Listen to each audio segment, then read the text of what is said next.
Doctor Mizanur Rahman Azhari ভাই, যার কণ্ঠে কোরআনের তাফসীর শোনার জন্য এদেশের কোটি কোটি যুবক দিন-রাত পার করতেছেন, বলেন আল্লাহু আকবার। ডক্টর মিজানুর রহমান আজারি ভাইয়ের ছবি দিয়া যারা আন্দোলন করেছিলেন সেই সমস্ত ছাত্র ভাইরা বলতেছেন আপনাকে মিস করতেছে বাংলাদেশ, আপনি তাড়াতাড়ি বাংলাদেশে আসেন।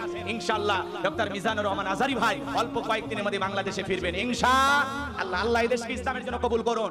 আলহামদুলিল্লাহ, সর্বশেষ আপনাদেরকে একটি সুসংবাদ শুনিয়ে আলোচনা শেষ করতে চাই।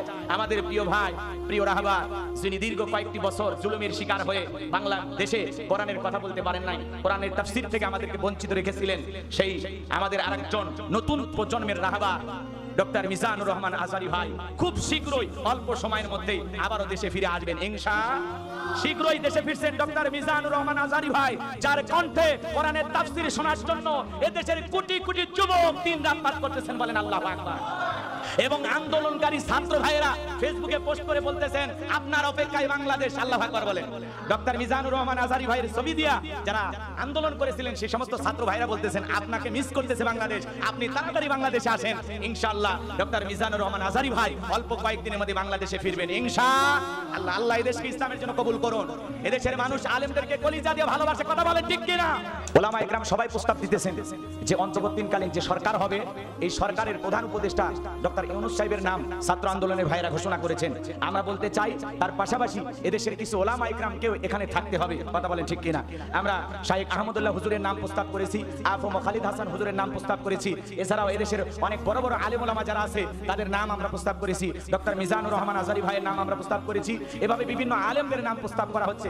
আলহামদুলিল্লাহ, অনেকেই আল্লামা মামুনুল হক সাহেবের নাম প্রস্তাব করতেছেন, যেহেতু তারা দলের নেতৃত্ব দিবেন সামনেতে হেফাজত ইসলামের, এই জন্য তারা তো থাকবেন ইনশাআল্লাহ। অনেকে চরমনায় হুজুরের নাম প্রস্তাব করতেছেন, কিন্তু আমরা এতটুকু বলতে চাই অন্তত আলেমদের পক্ষ থেকে দুই একজন প্রতিনিধিত্ব করবে এমন ব্যক্তির নাম জোরালো ভাবে মিডিয়ার মাধ্যমে আমাদের সবাইকে প্রচার করতে হবে যে আমরা চাই অন্তর্বর্তীকালীন যে সরকার ব্যবস্থা হবে তার মধ্যে অবশ্যই দুই একজন আলেম থাকতেই হবে, থাকতেই হবে। এ ব্যাপারে আমাদের একটু ভূমিকা রাখার দরকার আছে না নাই?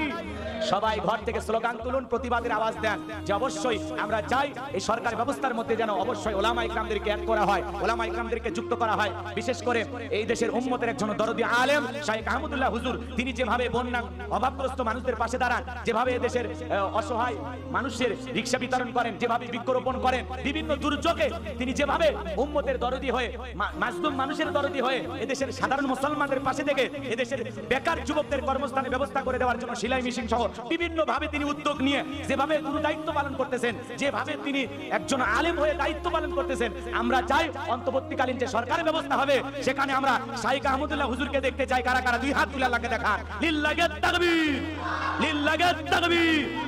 ছাত্র ভাইরা যে নাম প্রস্তাব করেছেন এটাকে অনেকে সমর্থন দিতেছেন, অনেকে আলোচনা সমালোচনা করতেছেন, তবে আমরা বলবো যেহেতু এই বিজয় ছাত্ররা এনেছেন অবশ্যই ছাত্রদের কথার গুরুত্ব আগে দিতে হবে, কথা বলে ঠিক কিনা?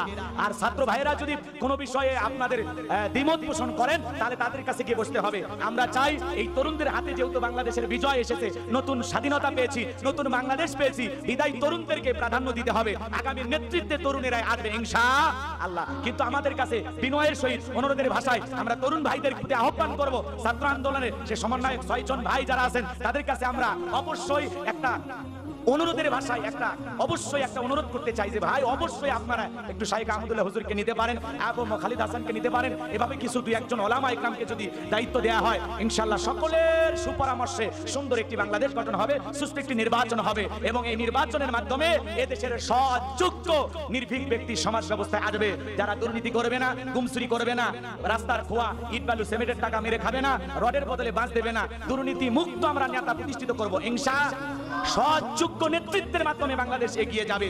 যেই নেতা এক টাকাও দুর্নীতি করবে না, যে নেতা ক্ষমতাকে আমানত মনে করে 18 কোটি মানুষের আমানত রক্ষা করার দায়িত্ব নেবে, আমরা এরকম নেতাকে আগামীতে এদেশের প্রধানমন্ত্রী হিসেবে চাই। আল্লাহ এদেশকে ইসলামের জন্য কবুল করুন, জোরে বলুন আমিন। আনন্দ উল্লাস করতে হবে কিভাবে?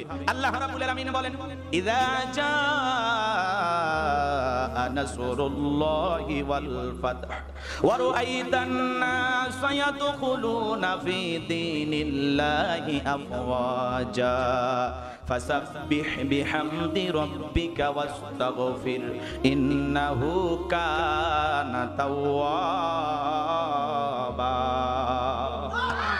আল্লাহ রাব্বুল আলামিন বলেন যখন আসবে আমার পক্ষ থেকে সাহায্য আর বিজয় আসার পরে মানুষ যখন দলে দলে আল্লাহ রাব্বুল আলামিনের দ্বীনের ভিতরে প্রবেশ করবেন, মানুষ যখন দলে দলে ইসলামের ভিতরে প্রবেশ করবেন, দলে দলে যখন মানুষ কালেমা পড়ে মুসলমান হয়ে যাবে, আল্লাহ রাব্বুল আলামিন তখন বলেন, আমি আল্লাহ পাক যখন তোমাদেরকে বিজয় দেব তখন তোমরা কৃতজ্ঞতা স্বীকার করো, আমি আল্লাহর পবিত্রতা বর্ণনা করো, আমি আল্লাহর মহত্ব বর্ণনা করো, আমি আল্লাহর কৃতজ্ঞতা আদায় করো, আমি আল্লাহর পবিত্রতা মহিমা ঘোষণা করো, আমি আল্লাহর কৃতজ্ঞতা আদায় করো। এই জন্য আল্লাহ রাব্বুল আলামিন যখন মুমিনদের বিজয় দেবেন, মুমিনেরা সিজদায় লুটিয়ে পড়বে, মাথা নত করে আল্লাহর শুকরিয়া আদায় করবে। মুমিনেরা উগ্র হবে না, কারো ঘর বাড়িতে হামলা করবে না, কোনো দোকানপাট লুটপাট করবে না। তবে বাংলাদেশে যারা লুটপাট করেছে এরা শিক্ষিত ছাত্র না, এরা কোনো মুসলমান না, এরা হলো সমাজের টোকা। কোন সাধারণ শিক্ষার্থী ভাইয়েরা কোনো ঘর বাড়িতে হামলা করতে পারে না, কোনো দোকানপাট লুট করতে পারে না, কোনো ব্যবসা প্রতিষ্ঠানে হামলা করতে পারে না। আমরা বিশ্বাস করি এদেশের শিক্ষিত সমাজ এই কাজ করে নাই, যারা করেছে সমাজের শেষরা চোর, যারা টোকায়, তারা এই ধরনের অপরাধ করেছেন। সুযোগ সন্ধানী টোকাইরা বিভিন্ন জায়গায় হামলা করে রাস্তাঘাটে ফুটপাতে রেল স্টেশনে শুয়ে থাকা একজনের টোকাই ভাইয়েরা এই কাজ করেছে। কথা বলেন ঠিক কিনা? ভদ্র মানুষ যারা, তারা কোনো ব্যবসা প্রতিষ্ঠানে হামলা করতে পারে না। মুসলমানেরদেরকে আল্লাহ পাক যখন বিজয় দেবে, মুসলমানেরা দায়িত্ব নিয়ে সকলের নিরাপত্তা নিশ্চিত করবে, কারো প্রতি জুলুম করবে না, ব্যক্তিগত আক্রোশ নিয়ে আপনি কারো প্রতি হামলা করতে পারবেন না। কথা বলেন ঠিক কিনা? বিজয় দিয়েছেন আল্লাহ, আপনি সিজদায় লুটিয়ে পড়েন, তাসবিহ পাঠ করেন, আল্লাহর জিকির করেন, আল্লাহর পবিত্রতা ঘোষণা করেন, আলহামদুলিল্লাহ আলহামদুলিল্লাহ সুম্মা আলহামদুলিল্লাহ, বেশি বেশি মালিকের তাসবিহ পাঠ করেন, আল্লাহর নামে জিকির করেন যে আল্লাহ তাআলা একজন স্বৈরাচারী জালেম শাসকের হাত থেকে বাংলাদেশকে মুক্ত করেছেন। কথা বলেন ঠিক কিনা? এই জন্য কোরআনের মাইনাফাকে আল্লামা সাইদি হুজুর বিদায় নিয়েছেন। তিনি তার বক্তব্য দিতে গিয়ে বলেছিলেন, অপেক্ষা করো, ধৈর্য ধরো, মার খাও, জেলে যাও, শহীদ হও, বাংলার জমিনে আল্লাহর রাজ কায়েম হবে ইনশাআল্লাহ। এই জন্য কোরআনের রাজ কায়েম করতে হবে। শুধুমাত্র বাংলাদেশ স্বাধীন হলো এতে আমরা শান্তি পাবো এমনটা নয়, আমরা শান্তি পাবো তখন বাংলার সংবিধান হবে যখন আল কোরআন। কথা বলে ঠিক কিনা? এদেশের মানুষ নিরাপদে থাকবে তখন বাংলার পার্লামেন্টে কোরআনের রাজ কায়েম হবে যখন। কথা বলে ঠিক কিনা?